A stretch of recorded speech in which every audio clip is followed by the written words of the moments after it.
Friends, ಇವತ್ತಿನ ನನ್ನ recipe Hubli Dharwad famous street chaat girmit. Girmit ಮಸಾಲೆ ಒಂದು ರೆಡಿ ಇದ್ದರೆ ಗಿರ್ಮಿಟ್ ಅನ್ನು ಬೇಗ ಯಾವಾಗ ಬೇಕಾದರೂ ದಿಢೀರ್ ಅಂತ ಮಾಡಬಹುದು. ಇವತ್ತಿನ ನನ್ನ ಈ ವಿಡಿಯೋದಲ್ಲಿ ಗಿರ್ಮಿಟ್ ಮಸಾಲೆ ಹೇಗೆ ಮಾಡೋದು ಮತ್ತು ಹೇಗೆ ಸ್ಟೋರ್ ಮಾಡೋದು ಅಂತ ನೋಡೋಣ. ಈ ವಿಡಿಯೋ ಇಷ್ಟ ಆದರೆ ಪ್ಲೀಸ್ ವಿಡಿಯೋ ಕೆಳಗಡೆ ಇರುವ ಲೈಕ್ ಬಟನ್ ಅನ್ನು ಪ್ರೆಸ್ ಮಾಡಿ. ಇಲ್ಲಿವರೆಗೂ ಯಾರಾದರೂ ನನ್ನ ಚಾನೆಲ್ ಪಾಕ ಶೃಂಗಾರವನ್ನು ಸಬ್ಸ್ಕ್ರೈಬ್ ಮಾಡಿಲ್ಲ ಅಂದ್ರೆ ಪ್ಲೀಸ್ ಸಬ್ಸ್ಕ್ರೈಬ್ ಮಾಡಿ ಮತ್ತು ನನ್ನ ಹೊಸ ವಿಡಿಯೋ ನೋಟಿಫಿಕೇಶನ್ಗಾಗಿ ಬೆಲ್ ಐಕನ್ ಅನ್ನು ಪ್ರೆಸ್ ಮಾಡಿ. ಗಿರ್ಮಿಟ್ ಮಸಾಲ ಮಾಡಲು ಬೇಕಾಗುವ ಸಾಮಗ್ರಿಗಳು: ಸಾಸಿವೆ, ಜೀರಿಗೆ, ಉದ್ದಿನಬೇಳೆ, ಅರಿಶಿನ, ಎಣ್ಣೆ, ಹಸಿ ಖಾರ ಅಥವಾ ಹಸಿಮೆಣಸಿನಕಾಯಿ ಪೇಸ್ಟ್, ಪುಟಾಣಿ ಪುಡಿ ಅಥವಾ ಹುರಿಗಡ್ಲೆ, ಹುಣಸೆ ರಸ. ಹುಣಸೆ ಹಣ್ಣನ್ನು ಬಿಸಿನೀರಲ್ಲಿ ನೆನೆಸಿಟ್ಬಿಟ್ಟು ರಸ ತೆಗೆದಿಟ್ಕೊಂಡಿದ್ದೀನಿ.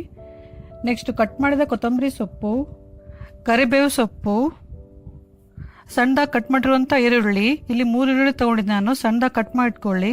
ಮತ್ತು ಬೆಲ್ಲನ ಪುಡಿ ಮಾಡಿಟ್ಕೊಂಡಿದ್ದೀನಿ ಮತ್ತು ಉಪ್ಪು. ಈ ರೆಸಿಪಿಗೆ ಬೇಕಾಗುವ ಸಾಮಗ್ರಿಗಳು ಮತ್ತು ಅದರ ಮೆಜರ್ಮೆಂಟ್ ಅನ್ನು ಡಿಸ್ಕ್ರಿಪ್ಷನ್ ಬಾಕ್ಸ್ ಅಲ್ಲಿ ಹಾಕಿದ್ದೇನೆ. ಫಸ್ಟ್ ಒಂದು ಕಡಾಯಿಯನ್ನು ಬಿಸಿ ಮಾಡಲಿಡಿ. ಕಡಾಯಿ ಬಿಸಿ ಆದ್ಮೇಲೆ ಅದಕ್ಕೆ ಎಣ್ಣೆ ಹಾಕಿ. ಎಣ್ಣೆ ಒಂಚೂರು ಜಾಸ್ತಿನೇ ಬೇಕಿಲ್ಲಿ. ಎಣ್ಣೆ ಜಾಸ್ತಿ ಹಾಕೋದ್ರಿಂದ ಮಸಾಲೆ ಬೇಗ ಹಾಳಾಗಲ್ಲ. ನಂತರ ಸಾಸಿವೆ ಹಾಕಿ. ಸಾಸಿವೆ ಒಂದು ಸ್ವಲ್ಪ ಸಿಡಿದ್ಮೇಲೆ ಜೀರಿಗೆ ಹಾಕಿ. ಸಾಸಿವೆ ಮತ್ತು ಜೀರಿಗೆ ಸ್ವಲ್ಪ ಸಿಡಿದ್ಮೇಲೆ ನಂತರ ಕರಿಬೇವು ಹಾಕಿ. ನಂತರ ಈರುಳ್ಳಿ ಹಾಕಿ. ಈರುಳ್ಳಿಯನ್ನು ಎಣ್ಣೆಯಲ್ಲಿ ಚೆನ್ನಾಗಿ ಹುರಿಬೇಕು. ಗ್ಯಾಸ್ ಸಿಮ್ಮಲ್ಲಿ ಇಟ್ಕೊಂಡ್ಬಿಟ್ಟು ಈರುಳ್ಳಿಯನ್ನು ಚೆನ್ನಾಗಿ ಹುರಿಬೇಕು. ಈರುಳ್ಳಿ ಚೆನ್ನಾಗಿ ಹುರಿಲಿಲ್ಲ ಅಂದ್ರೆ ಮಸಾಲೆ ಬೇಗ ಹಾಳಾಗುತ್ತೆ. ಹಾಗಾಗಿ ಈರುಳ್ಳಿಯನ್ನು ಚೆನ್ನಾಗಿ ಹುರಿಬೇಕು. ಎಣ್ಣೆಯಲ್ಲಿ 2 ರಿಂದ 3 ನಿಮಿಷ ಚೆನ್ನಾಗಿ ಹುರಿಬೇಕು. ಈರುಳ್ಳಿ ಚೆನ್ನಾಗಿ ಹುರಿದಿದ್ದೆ. ನೆಕ್ಸ್ಟ್ ಇವಾಗ ಉದ್ದಿನಬೇಳೆ ಹಾಕಬೇಕು.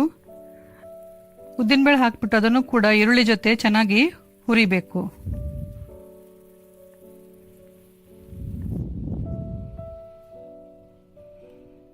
ನಂತರ ಅರಿಶಿನ ಮತ್ತು ಹಸಿ ಖಾರ ಹಾಕಬೇಕು.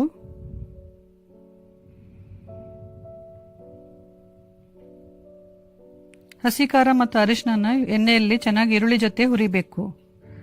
ಇಲ್ಲಿ ಹುರಿಯೋದು ತುಂಬಾ ಇಂಪಾರ್ಟೆಂಟು.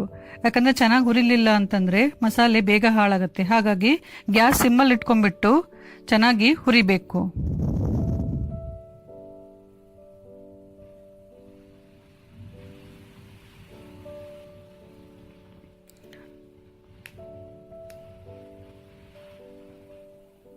ನಂತರ ಉಪ್ಪು ಮತ್ತೆ ಬೆಲ್ಲ ಹಾಕಬೇಕು.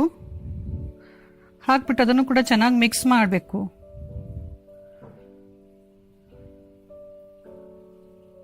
ನಂತರ ಹುಣಸೆ ರಸ ಹಾಕಬೇಕು. ಹುಣಸೆ ರಸ, ಬೆಲ್ಲ, ಉಪ್ಪು ಚೆನ್ನಾಗಿ ಮಿಕ್ಸ್ ಆಗಬೇಕು. ಬೆಲ್ಲ ಎಲ್ಲ ಕರಗಬೇಕು, ಚೆನ್ನಾಗಿ ಮಿಕ್ಸ್ ಆಗಬೇಕು. ಅಲ್ಲಿವರೆಗೂ ಚೆನ್ನಾಗಿ ಕೈ ಆಡಿಸ್ಬಿಟ್ಟು ಇದನ್ನು ಸ್ವಲ್ಪ ಕುದಿಯಲು ಬಿಡಬೇಕು.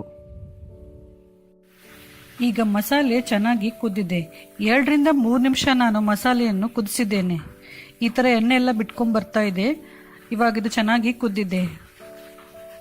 ನಂತರ ಇದಕ್ಕೆ ಸಣ್ಣದಾಗಿ ಕಟ್ ಮಾಡಿರುವಂಥ ಕೊತ್ತಂಬರಿ ಸೊಪ್ಪು ಮತ್ತು 2 ಟೇಬಲ್ ಸ್ಪೂನ್ ಪುಟಾಣಿ ಪುಡಿ ಹಾಕಿ ಚೆನ್ನಾಗಿ ಮಿಕ್ಸ್ ಮಾಡಿ.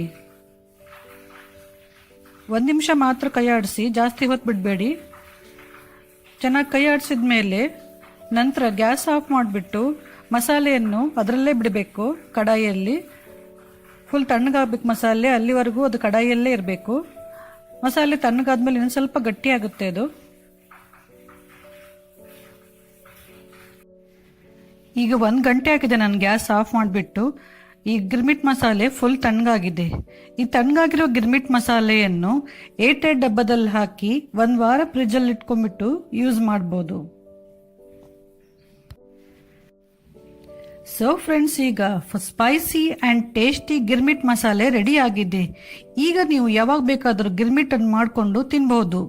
ಈ ರೆಸಿಪಿ ನಿಮ್ಮೆಲ್ರಿಗೂ ಇಷ್ಟ ಆಗಿದೆ ಅನ್ಕೋತೀನಿ. ಇಷ್ಟ ಆದ್ರೆ ದಯವಿಟ್ಟು ಲೈಕ್ ಮಾಡಿ, ಶೇರ್ ಮಾಡಿ, ಕಮೆಂಟ್ ಮಾಡಿ ಹಾಗೂ ನನ್ನ ಚಾನೆಲ್ ಪಾಕ ಶೃಂಗಾರವನ್ನು ಸಬ್ಸ್ಕ್ರೈಬ್ ಮಾಡೋದು ಮಾತ್ರ ಮರಿಬೇಡಿ. Thank you.